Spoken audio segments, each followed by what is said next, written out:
Para ibu dan bapak, para suster, bruder, frater, rekan-rekan imam, kaum muda, remaja, dan anak-anak yang terkasih di dalam Kristus. Pada hari Rabu Abu, 22 Februari 2023 yang akan datang, kita akan memasuki masa Prapaskah. Masa Prapaskah adalah masa khusus, retret agung seluruh gereja, untuk mensyukuri kasih Allah yang begitu besar kepada kita. Kita juga diajak untuk mengenali kembali jati diri kita. Melalui Musa, Tuhan menyatakan bahwa kita adalah umat yang kudus.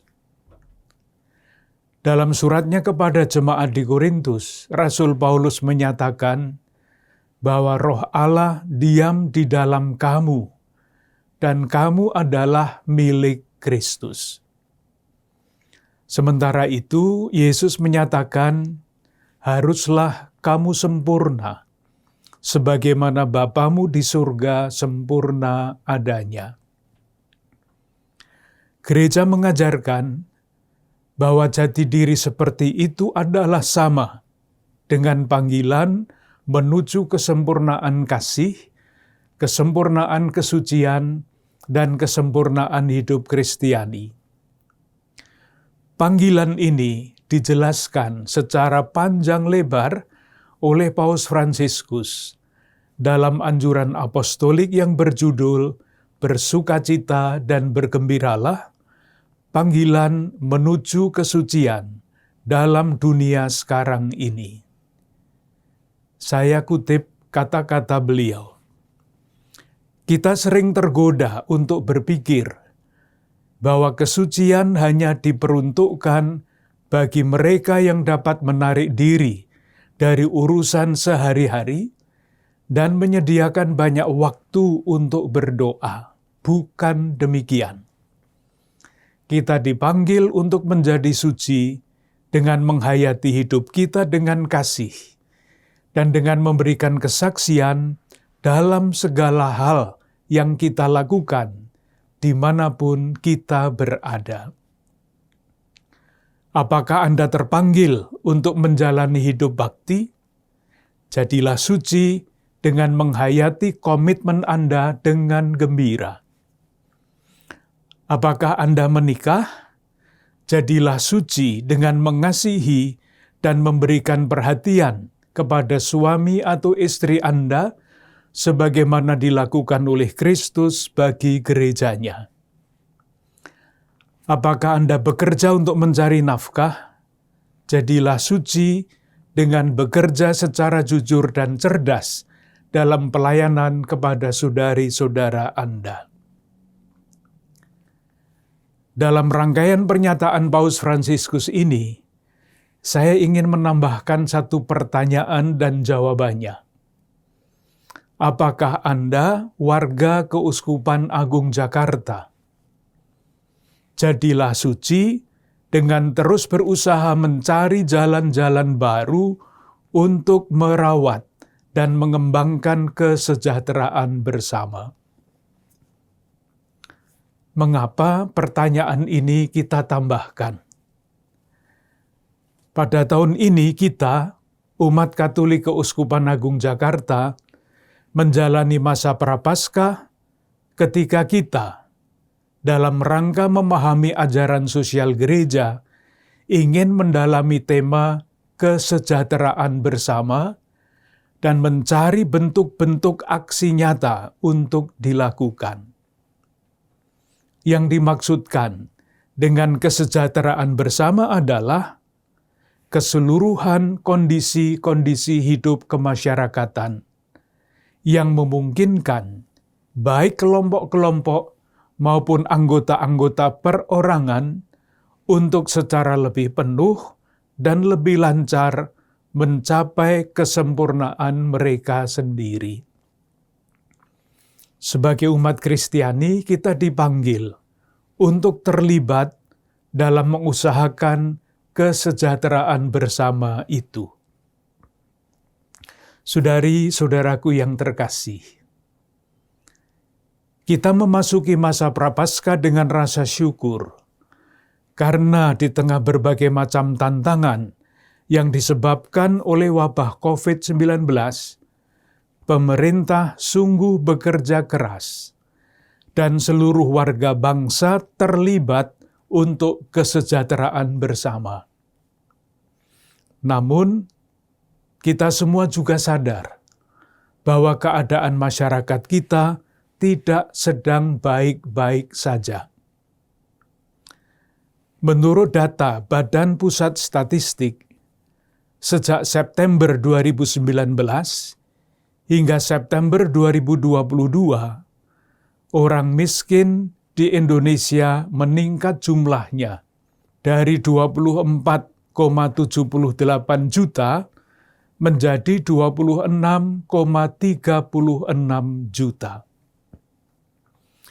Dalam periode Agustus 2019 hingga Agustus 2022, pengangguran di Indonesia juga meningkat dari 7,05 juta menjadi 8,42 juta.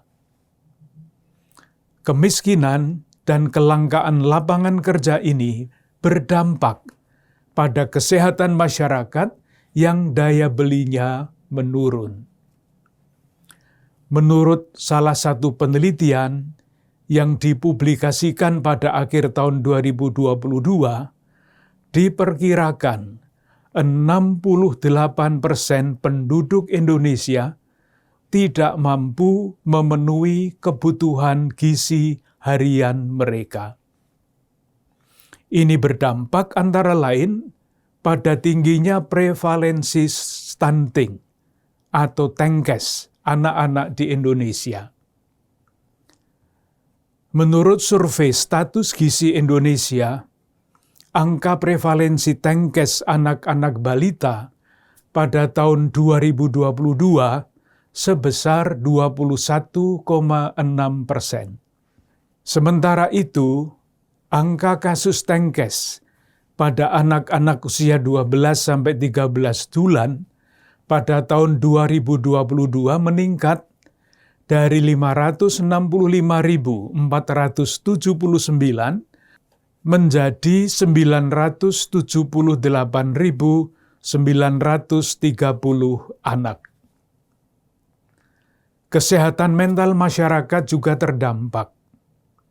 Berdasarkan hasil survei nasional mengenai kesehatan mental remaja Indonesia, 1 dari 3 remaja berusia 10 sampai 17 tahun di Indonesia memiliki masalah kesehatan mental dalam 12 bulan terakhir.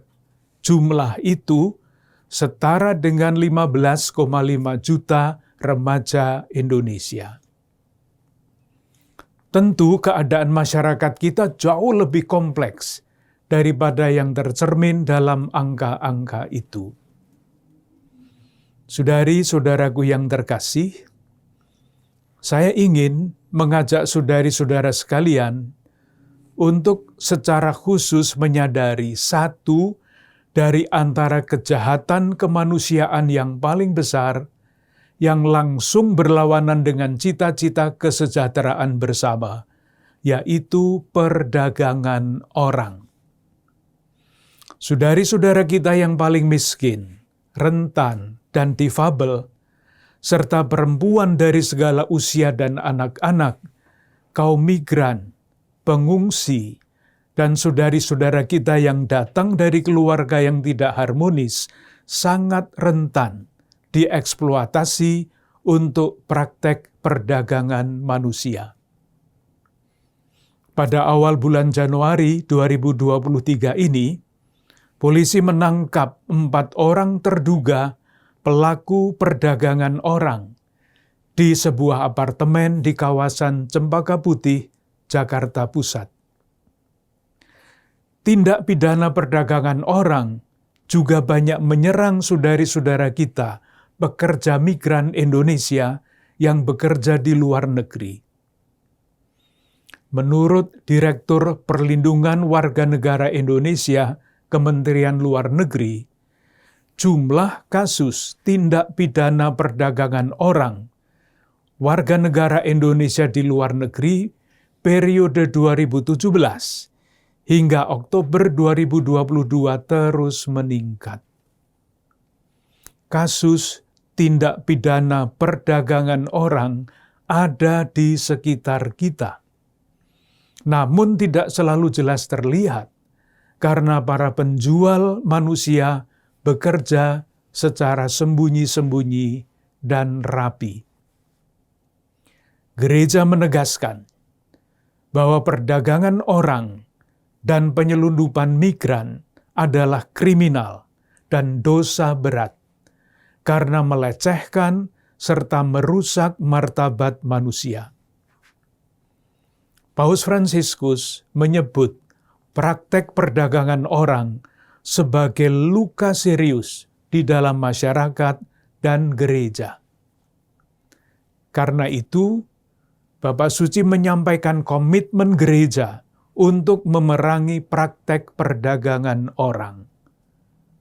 Saya kutip kata-kata beliau, Gereja Katolik ingin terlibat dalam memerangi kejahatan perdagangan orang.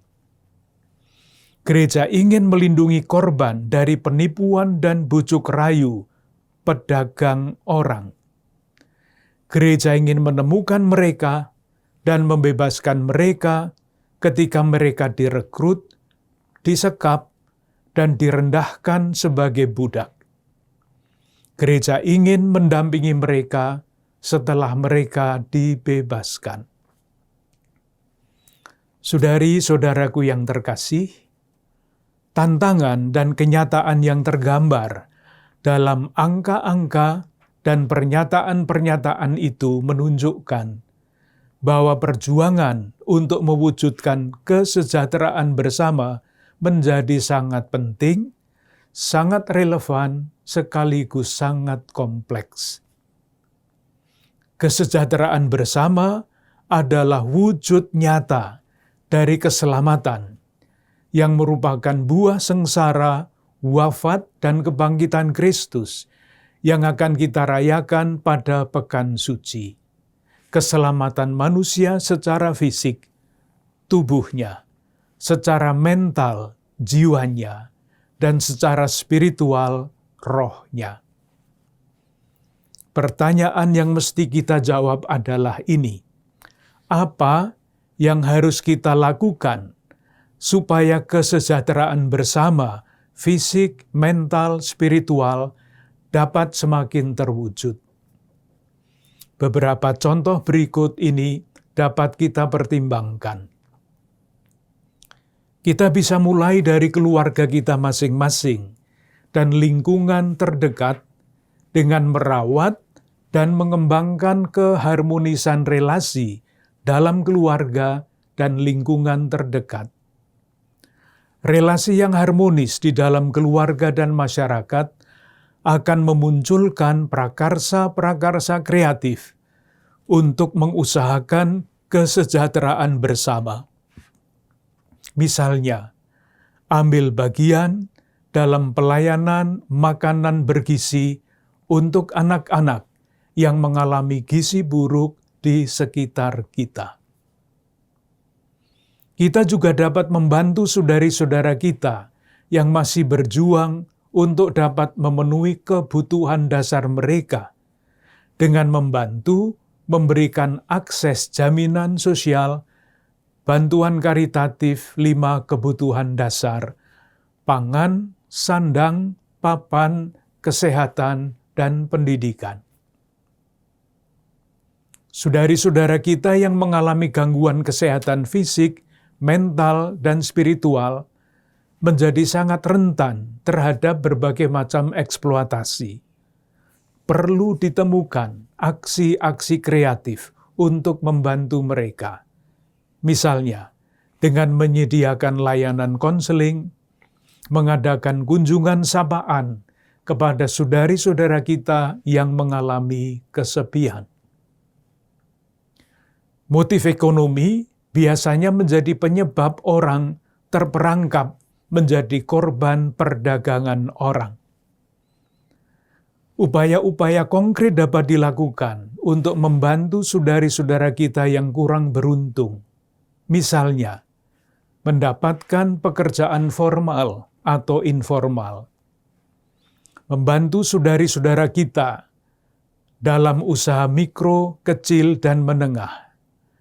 Memberi bantuan teknis keterampilan, permodalan, dan pemasaran. Menciptakan lapangan kerja baru, serta penyadaran dan sosialisasi tentang bahaya perdagangan orang di dalam keluarga kita dan lingkungan sekitar kita.